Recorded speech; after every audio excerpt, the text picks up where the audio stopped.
Hi అండి. ఈ video వచ్చేసి అరుణాచలం వ్లాగ్ అనమాట. అయితే ఇంతకుముందు వీడియో అయితే తిరుమల వ్లాగ్ అయితే పెట్టాను కదండి.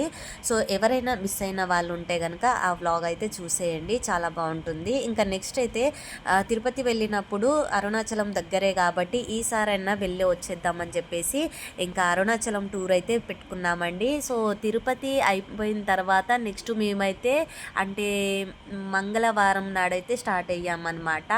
సో మంగళవారము మాకు దర్శనం అయిపోయిందండి ఆల్రెడీ తిరుపతిలో అయితే.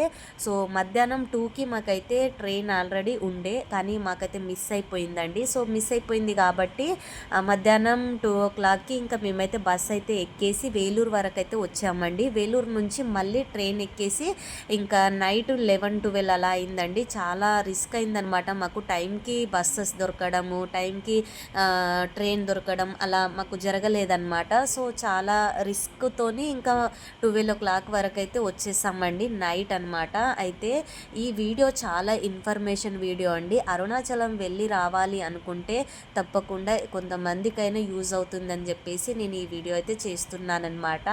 అయితే మనం అరుణాచలం వెళ్ళాలి అంటే మనం అనుకోగానే వెళ్ళాలి అంటే అస్సలు కుదరదండి. మనకు రాసి పెట్టుంటేనే ఖచ్చితంగా అక్కడికి వెళ్ళొస్తామన్నమాట. సో అనే మేమైతే అస్సలు అనుకోలేదండి అరుణాచలం వెళ్ళొస్తామని.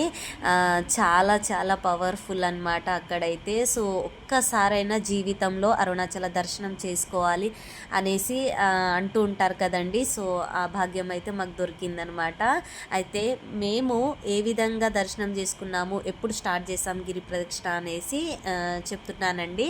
సో మేము రావడానికి నైట్ 12 అయింది కాబట్టి ఇంకా మాకైతే రూమ్స్ అనేది టైంకి దొరకలేదండి. సో అన్ని రూమ్స్ అయితే బుక్ అయిపోయాయన్నమాట. అయితే మాకు ఒక 2-3 hours తర్వాత నెక్స్ట్ ఒక రూమ్ దొరికిందనమాట. అయితే రూమ్ అయితే రాజగోపురం పక్కనే ఉంటుందన్నమాట, అంటే టెంపుల్ దగ్గరనే అనమాట. మనం రూమ్ బయట నుంచి చూస్తుంటే మనకు ఆ లోపు అక్కడ దగ్గరలో మనకు రాజగోపురం అయితే కనిపిస్తుందండి. సో అరుణాచలంలో 4 వైపులా రాజగోపురం అయితే కనిపిస్తుందండి. సో ఎటు చూసినా మనకు 4 సైడ్లో ఉంటుందన్నమాట. అయితే మాకు దగ్గరలోనే దొరికింది కాబట్టి అదొక ప్లస్ పాయింటే అనమాట. అయితే అరుణాచలం వెళ్ళాలి అంటే తప్పకుండా లాంగ్వేజ్ ప్రాబ్లం అయితే చాలా వస్తుందండి. అక్కడ తమిళ్ లాంగ్వేజ్ వాళ్ళు చెప్పేది మనకు అర్థం కాదు, మనం చెప్పేది వాళ్ళకు అర్థం కాదనమాట. ఇంకా ఫుడ్ పరంగా కానీ ఏ దానికైనా సరే మనకు చాలా రిస్క్ ఉంటుందండి. అయినా సరే తట్టుకొని ఆ శివయ్య దర్శనం అయితే చేసుకోవాలన్నమాట. ఇంకా మేమైతే కొంచెం హిందీ, తెలుగు, ఇంగ్లీష్ అలా అలా మేనేజ్ చేసేసి మొత్తానికైతే మేము దర్శనం అయితే చాలా బాగా చేసుకున్నామండి. మేము నైట్ 12కి వచ్చాం కాబట్టి రూమ్ దొరికేసరికి 2 అయిందండి. ఇంకా అలిపిరి మెట్లు ఎక్కాము తిరుమలలో కాబట్టి ఇంకా ఇక్కడ గిరి ప్రదక్షిణ చేయాలి కాబట్టి చాలా అలసిపోయాం కదండి. సో నైట్ అయితే పడుకున్నామండి. ఇంకా పడుకొని మార్నింగ్ కొంచెం లేటుగా లేచామన్నమాట. గిరి ప్రదక్షిణ స్టార్ట్ చేయాలంటే ఎర్లీ మార్నింగ్ 4 o'clockకి లేకపోతే నైట్ చేసుకోవాలండి. ఎందుకంటే ఎండ్ ఉంటే చాలా అంటే అది డాంబర్ కాబట్టి చాలా మండుతుందండి. కాళ్ళు నొప్పులు, కాళ్ళు ఇట్లా చిట్లిపోవడం అలా జరుగుతుంది అనమాట. అయితే ఇంకా అయినా సరే అండి మేమైతే మధ్యాహ్నం 1కి స్టార్ట్ చేసామన్నమాట. 1కి స్టార్ట్ చేస్తే ఈవినింగ్ 6 కల్లా కంప్లీట్ అయితే అయిపోయిందండి. అంటే 6 hours అలా పట్టిందనమాట మాకైతే గుడి లోపలికి ఎంటర్ అవ్వడానికి. ఇంకా నైట్ మొత్తం గిరి ప్రదక్షిణ చేసిన వాళ్ళు ఉంటారు కాబట్టి మార్నింగ్ అయితే దర్శనం 2-3 hours అయితే జరిగిందంటండి.